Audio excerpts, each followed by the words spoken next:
오늘 이제 우리 이사야서 세 번째 시간 1장 마지막 부분을 세 번째로 볼 텐데, 우리 지난주 말씀 핵심 내용이 뭐였습니까? 수많은 예배, 수많은 제물, 수많은 제사를 드리러 나오는 유다 백성들을 향해서 내미는 손 할 때 이 손이 무슨 손이라 그랬어요? 이렇게 구부려서 내미는 오목한 손, 기억나시죠? 그런데 하나님이 볼 때는 복 주세요, 복 주세요고 나오는 그들의 예배자들의 손 안에는 뭐가 가득하다고 했습니까? 피가 가득하다. 이 피가 무슨 피예요? 물론 물리적으로 사람을 죽였다는 그런 피는 아닙니다. 이웃을 돌아보지 않고 이웃이 죽어서 피를 철철 흘리고 있는데도 오히려 자기들의 권력과 종교적인 잘못된 열광주의에 빠져서 착취하고 하는 가운데 담아진 피를 얘기합니다. 그 손을 펼쳐서 더 탐욕에 붙들리고 자기들의 이익에만 매몰되어서 복 주세요, 복 주세요. 이제 우리 그런 예배 좀 이제 하지 말자, 그만하자. 누가 저 성전문 좀 닫자, 이런 예배 중단되도록. 너무 싫다. 하나님이 구토가 나올 정도로 그런 예배에 대해서 기뻐하지 않는다 그랬어. 이제 오늘 이 마지막 21절서부터는 그런 지경에까지 던져진 이스라엘의, 유다의 상태를 어떻게 새롭게 건설해 가시는가, 새롭게 회복해 가시는가를 우리가 볼 겁니다. 성경을 보시면 21절 이렇게 되어 있어요. 이 사실 21절서부터는 애가입니다. 애가는 슬픈 노래라는 단순한 말이 아니라 이제 장례식을 치르는 장례식 노래라는 뜻입니다. 이사야는 굉장히 문학적 소양이 뛰어난 선지자 중에 한 명입니다. 그런 수많은 성경들을 이사야서의 곳곳에 문학적인 표현을 통해서 은유를 담아내고 있습니다. 그래서 특별히 21절 같은 경우가 그런 경우죠. 신실하던 성읍이 어찌하여 창기가 되었는고.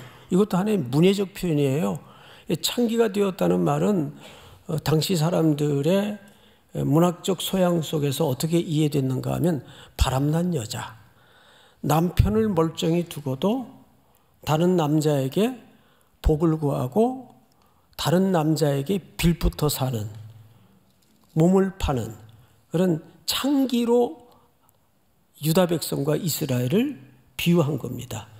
그런데 어떤 여인이었는데, 신실하던 성읍이, 이 성 할 때는 항상 여성형을 쓰죠. 그러니까 이스라엘을 하나님의 신부로 묘사를 하고 싶었던 것이고, 부부관계로 설명을 하고 싶었던 겁니다. 근데 신실하다, 이게 이제 히브리 말로는 아만이라는 단어를 써요. 신실하다. 근데 이 아만이라는 히브리 말에서 유래된, 잘 알려지고 여러분들도 자주 쓰는 표현이 하나 있어요. 여기서 나온 표현이 뭘까요? 아멘입니다. 아멘. 아멘은 믿음직하다, 충성스럽다, 신실하다, 이게 다 아멘에 담아진, 그대로 되어질 줄을 믿는다, 이런 의미를 담아진 표현이 아멘입니다. 아멘. 그래도 아멘을 안 하시네요. 네? 아멘을 좀 자주 하시기 바랍니다. 네, 우리 교회 외부 강사님들이 오시면 끝나고 꼭 물어요. 원래 그렇게 아멘을 잘 안 하냐고. 제가 꼭 그런 건 아닌데, 그러면 좀 뻘쭘해가지고 아멘을 자주 하시기 바랍니다.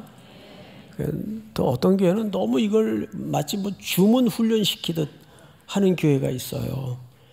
제가 중학교 다닐 때 너무 은혜를 받고 싶어서 어린애가 버스를 타고 그 담벼락이나 전봇대, 그때 부흥회 포스터가 이렇게 붙던 시절이 있었어요. 그걸 보고 저기 버스를 타고 멀리까지 갔어요. 부흥에 참석하고 싶어서, 은혜 받고 싶어서.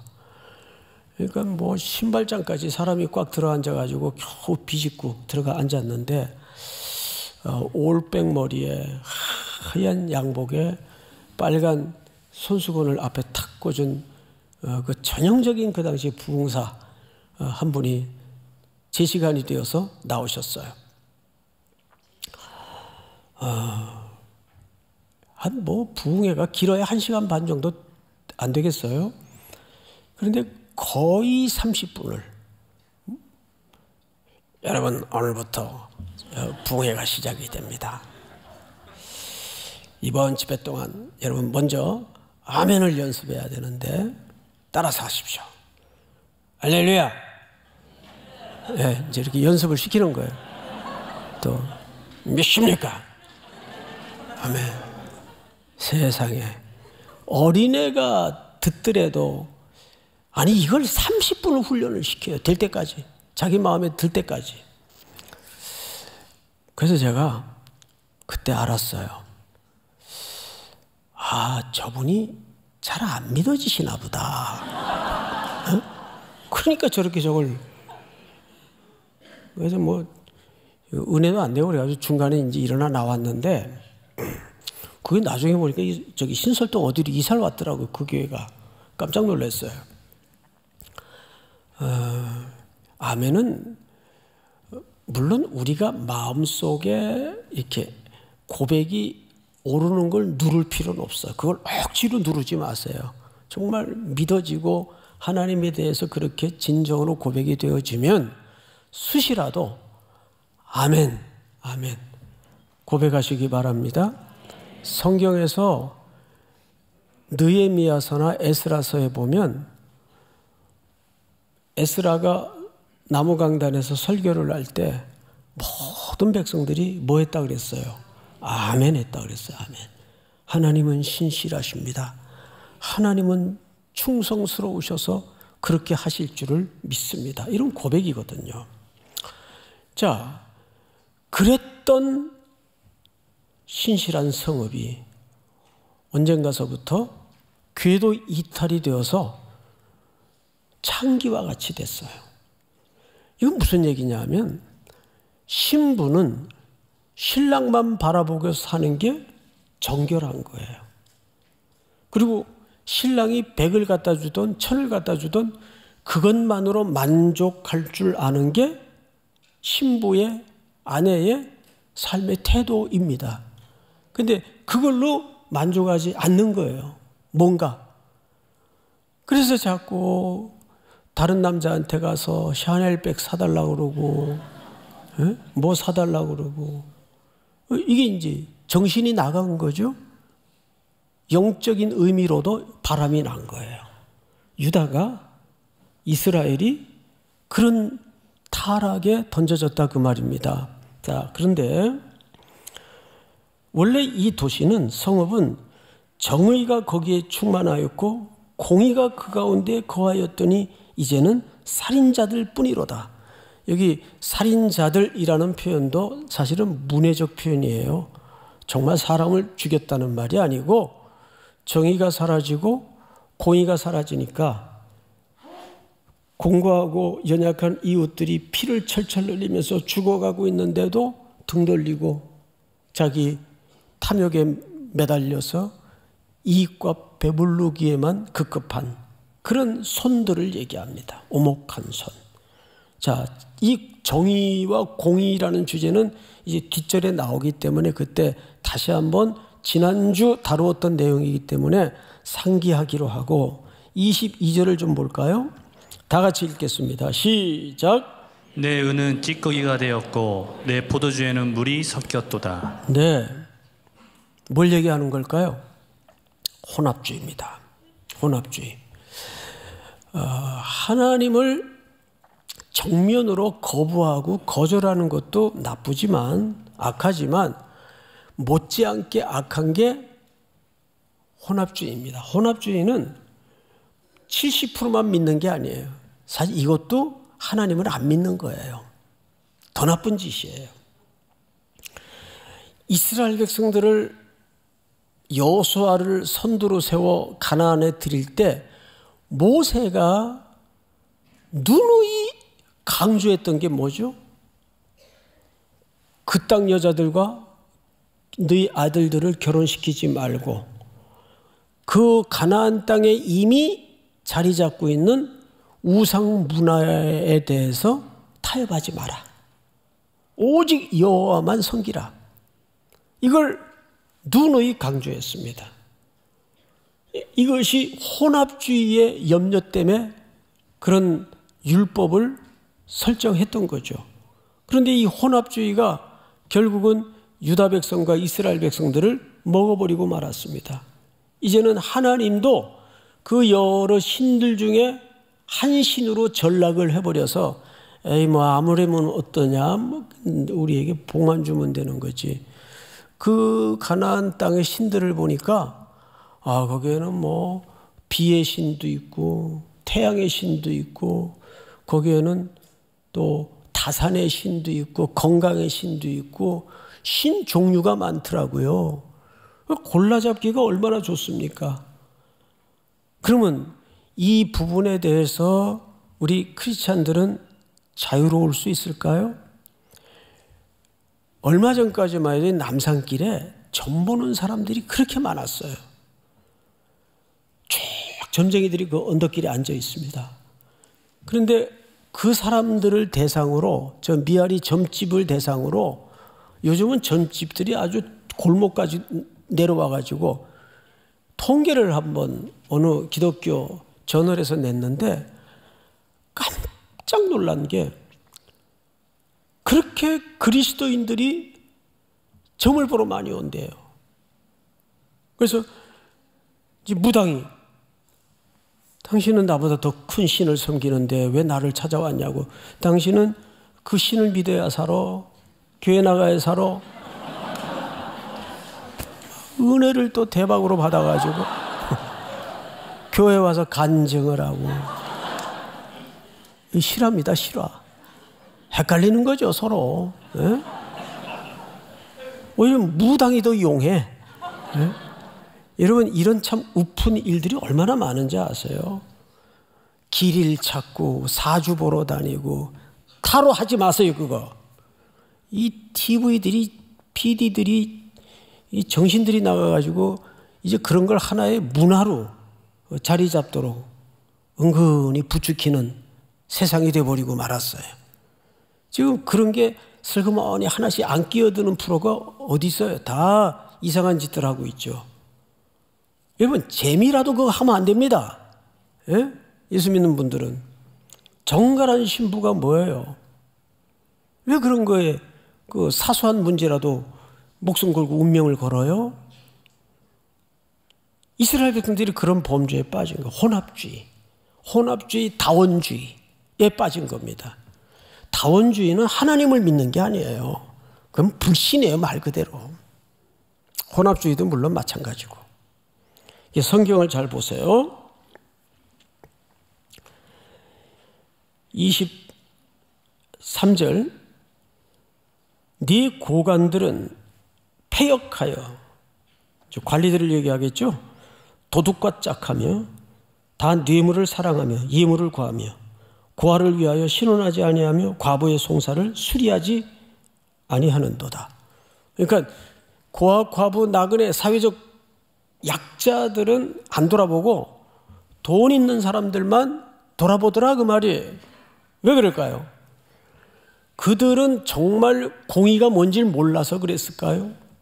정의가 어떤 건지 몰라서 그랬을까요? 왜요? 당연히 알죠. 법 공부한 사람들이 법을 제일 많이 알 텐데, 쉽게 예를 들면 오히려 법을 가지고 약자를 편들지 않고 강자에게 편을 드는 이런 구분 판결들이 세상에 얼마나 많습니까? 여러분, 아는데도 불구하고 이들의 그런 행동 거지들을 그렇게 구분적으로 이끌어가는 진짜 감추어진 동력이 뭔지를 알아야 돼요. 동인이 뭔지를 알아야 돼요. 뭡니까? 탐욕입니다. 어느 쪽으로 줄을 서야 내게 더 이익이 들어오고 배가 불러지는지를 천성적으로 잘 알기 때문에, 냄새를 맡을 수 있기 때문에, 그리고 약자들 그거 도와줘야 내게 아무 유익이 없거든요. 그래서 안 된다는 거 모르는 거 아니에요. 알아요. 그런데도 그렇게 하게 되는 그 진짜 이유는 그 안에 떨쳐내지 못하는 탐심 때문입니다. 이게 뭔지 아세요? 그래서 성경은 탐심은 곧 뭐라 그랬어요? 우상숭배니라. 그 만몬을 섬기는 거예요. 하나님이 돌봐주라고 세운 약자들을 섬기는 게 아니고 만몬을 섬기는 거예요. 돈의 위력이 그 사람을 지배하는 겁니다. 아, 이거 조금만 눈 감으면 내게 이익이 오는데, 이거 조금만 합리화시키면 뭐 나만 그런 건 아니고 세상이 다 그런데 뭐 내가 유난 떨 필요 있나? 그래서 우리의 마음속에 이런 양심이 마비되면 그냥 밑으로 챙기고 편들은 기득권층에 우리가 붙어서 먹고 사는 거죠. 이런 얘기하면 또 좌파라 그래요. 좌파가 뭔지도 모르고. 좌파의 뿌리는 공산당들을 얘기합니다. 공산주의자들. 예. 저는 공산주의자가 싫어요. 진짜예요. 그거는 철저히 무신론적 가치에서 나온 것이기 때문에 우리 기독교가 절대 함께할 수도 없고 동의할 수도 없어요. 그래서 공산주의자들이 제일 박해하고 싫어하는 종족들이 기독교입니다. 그건 뿌리가 다르기 때문에. 자, 그런데 성경을 잘 보십시다. 24절. 그러므로 주 만군의 여호와 이스라엘의 전능자가 말씀하시되 슬프다. 내가 장차 내 대적에게 보응하여 내 마음을 편하게 하겠고 내 원수에게 보복하리라. 자, 고개를 들고, 자, 영상으로 예배드리는 분들도 저를 보세요.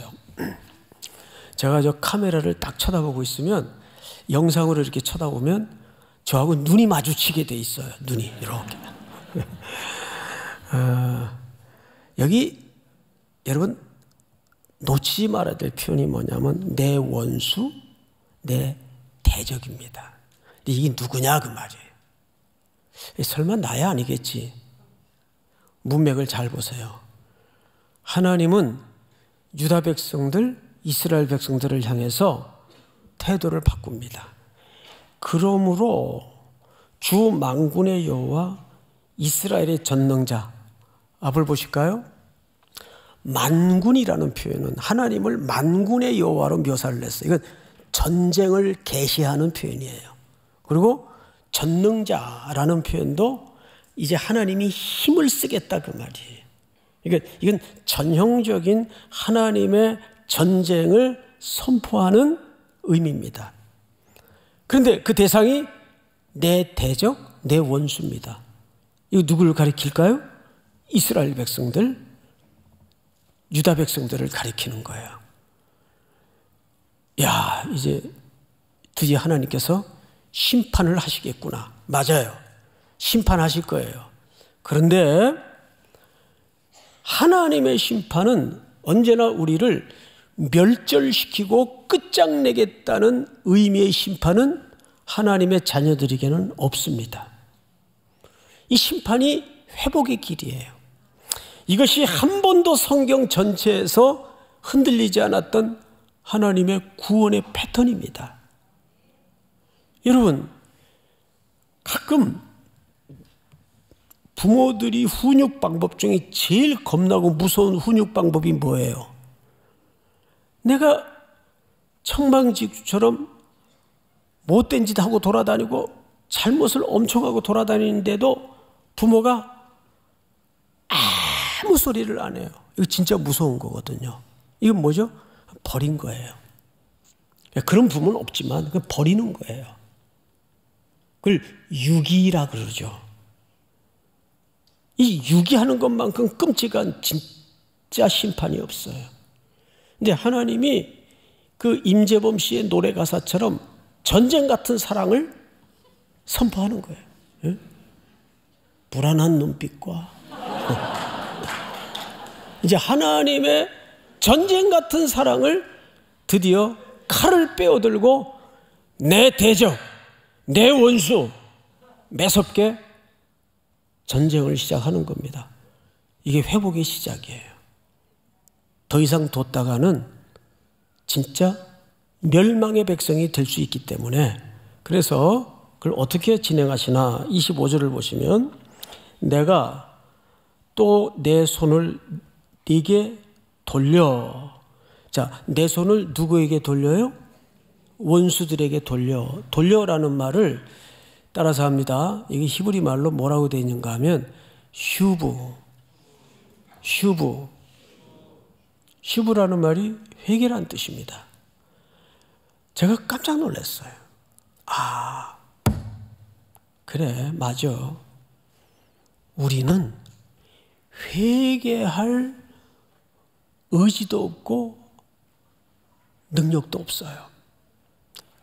여러분, 내가 이러면 안 되지, 회개해야지 하는데 우린 못 돌아오잖아요.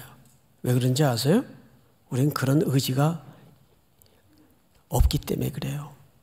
그런 능력이 우리 속에 없기 때문에 그래요. 그래서 밖에서 한 의가 나타났어요. 그게 로마서 3장의 증언이에요. 그 한 의가 나타났으니 그 의가 누굽니까? 예수 그리스도를 얘기하는 거예요. 제가 여기서 눈물이 찔끔 나도록 묵상 가운데 감동이 있었던 것은, 이 돌아오는 주도권도 내게 있지 않았구나. 하나님께 있었구나. 성교를 다닐수록 성령 충만, 은혜 충만이 안 될 수가 없어요. 그 끔찍한 지옥, 생지옥과 방불한 그 현장에 우상에 매여서 묶여서 삶을 살아가는 그들을 바라보면서 그들에게 복음을 전하러 다니지만, 어쩌다 나는 무슨 복이 있어서 내가 예수 그리스도를 구주로 고백하게 되었고 그분의 손에 붙들릴 수 있었는가? 이게 내 의지가 아니고 나의 깨달음이 아니더라고요. 이 슈브라는 말은 그 주도권이 하나님께 있다는 얘기입니다. 그런데 여러분들 갖고 계신 성경 밑에 그 난을 보시면 돌려라는 말에 일하고 풋노트에 뭐라고도 가능하다고 돼 있어요. 대여. 이 대여라는 말이 무슨 뜻이에요? 터치하다. 손 댄다 그 말이에요. 대여. 내가 손을 네게 대여. 그러고 보면 모든 사망의 자리, 죽음의 자리에 과부요 독자를 친구 겸 남편 겸 의지하고 살았던 과부에게 독자가 죽었어요. 장례식을 치르러 고을 사람들이 외길에서 나오다가 예수님과 생명의 행렬과 만남이 이루어집니다. 예수님은 율법을 깨고 그 관에 시신에 손을 대어 그 아들을 살려내시고 생명을 어머니의 품으로 돌려보냅니다. 방금 전까지만 해도 그 행렬은 어떤 행렬이었습니까? 통곡과 울음과 처절한 절망의 눈물이었어요. 그런데 아들을 손을 대어 예수님이 손 대시면 됩니다. 우리 힘으로 돌아올 수 없어요. 우리 힘으로 회복할 수 없어요. 그 바라나시라는 생지옥의 도시에 좋은 정치 지도자가 일어난다고 되는 게 아니에요. 그들에게는 예수라는 생명밖에는 방법이 없어요. 믿습니까? 오늘도 여러분들이 지고 이고 나온 모든 고단한 삶의 문제를 우리 주님이 손대시는 은혜가 있기를 주의 이름으로 축복합니다. 주님이 손대셔야 돼요. 왜 찬송의 고백처럼 주 떠나가시면 내 생명 헛되네. 믿습니까? 주 떠나가시면 우리 생명이 헛된 거예요. 먼지예요. 바람 같은 것입니다. 오늘도 여러분들의 삶의 구석구석에 주님의 더운 입김과 그분의 뜨거운 손길이 맞대어지는, 돌아오고 회복되는, 생명이 살아나고 일어나는 은혜가 있어지기를 축원하고 축복합니다. 대여. 그러고 보십시다. 네 찌꺼기를 제물로 씻듯이 녹여 청결하게 하며 네 혼잣물을 다 제하여 버리고. 어떻게 만드시겠다는 얘기죠? 정결하게 만드시겠다는 얘기입니다. 오늘 말씀의 제목처럼 이 창기로 변해버린 이 폐허가 된 도성을 새로 일으키는 방법은 먼저 주님의 손길이 되어져야 됩니다. 믿습니까? 주님이 씻어야 돼요. 주님이. 자, 그런데 26절을 보시면 내가 네 재판관들을 처음과 같이 네 모사들을 본래같이 회복할 것이라. 그리한 후에야 네가 의의 성읍이라 신실한 고을이라 불리리라 하셨나니 원래의 모습으로 되돌려 놓는다 그 말이에요. 근데 이게 그냥 공짜로 되어지는 일이 아니라는데 문제가 있어요. 오늘 어쩌면 결론 같은 구절이 27절입니다. 우리 27절을 전체가 한번 같이 읽어보십시다. 시작. 시온은 정의로 구속함을 받고 그 돌아온 자들은 공의로 구속함을 받으리라. 아멘. 여기 지난주 다루었던 공의와 정의 문제가 다시 등장합니다.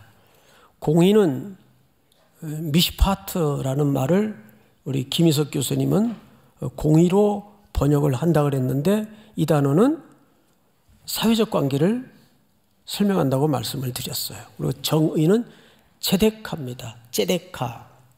자, 그러면서 우리는 이런 부연 설명을 들었었죠. 하나님과의 관계가 옳게 설정이 안 된 사람은 대인, 이웃과의 관계도 옳게 만들어질 수가 없다. 기억나시죠? 자, 그런데 오늘 27절을 보시면 시온은 정의로 구속함을 받고 그 돌아온 자들은 공의로 구속함을 받으리라. 여러분, 정의와 공의가 한꺼번에 완성된 자리가 어디입니까? 십자가입니다. 하나님은 십자가에 정의를 세우셨어요. 그냥 우리가 지어서 저질러서 영원히 죽을 수밖에 없는 그 죄악을 그냥 없는 걸로 해줄게. 자, 치우자. 이렇게 하나님이 그 죄를 간과하지 않았어요. 아들을 십자가에 약속대로 보내셔서 그 십자가에 내가 죽을 모든 죄악들을 아들이 대신 지시고 하나님의 정의를 바로 하셨습니다. 그 정의를 기초로 먼저 하나님과 우리 사이가 회복이 됐어요. 하나님의 뭐가 회복이 된 거죠? 제데카, 미시파트가 동시에 이루어진 겁니다. 그러니까 하나님의 공의와 하나님의 사랑이 입맞춤한 유일한 자리, 십자가입니다. 믿습니까? 그러니까 인류는 십자가 외에는 살 수 있는 방법이 없어요. 성경을 읽을수록, 삶을 살수록 참혹한 현장을 청년들과 다니면서, 성도들과 다니면서 들여다볼수록 더 선명해지고 더 명료해지는 것은 예수의 복음 외에는 살 길이 없구나. 주님께서 말씀하셨습니다. 내가 곧 길이요 진리요 생명이니. 내가 곧 길이요 진리요 생명이니. 이것은 단순히 죽고 사는, 또 살아나는 삶의 문제를 넘어서 여러분들의 모든 총체적인 삶 속에도 동일한 원리로 적용될 수 있다는 것을 놓치지 마십시오. 오늘도 오직 예수 외에는 해답이 없음을 붙들고 또 험한 세상을 향해서 두려움을 뛰어넘는 용기를 가지고 한 주를 신실하게 살아내는 신실한 주님께 묶이는 은혜를 누릴 수 있기를 축원하고 축복합니다. 다 일어나십시다. 오직 예수뿐이네.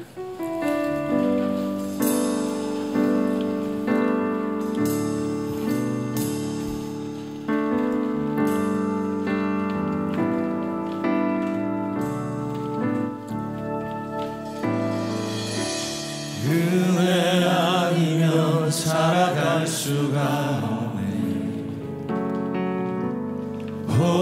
호흡마저도 다 주의 것이니 세상 평안과 위로 내게 없어도 예수 오직 예수뿐이네. 은혜 아니면 살아갈 수가 없네. 호흡마저도 다 주의 것이니 세상 평안과 위로 내게 없어도 예수 오직 예수뿐이네. 우리 두 손을 높이 들고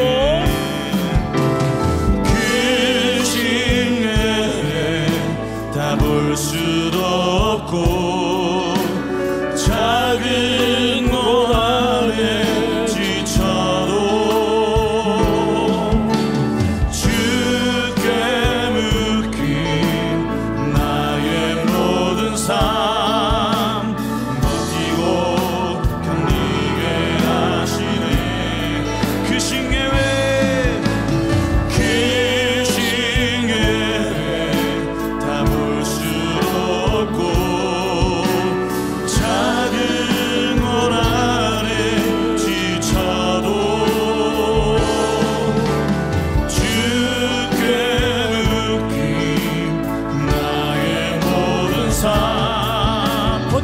견디게 하시네. 아멘. 은혜 아니면 살아갈 수가 없네. 나의 모든 것 다 주께 나의 모든 것 다 주께 맡기니 참된 평안과 위로 내게 주신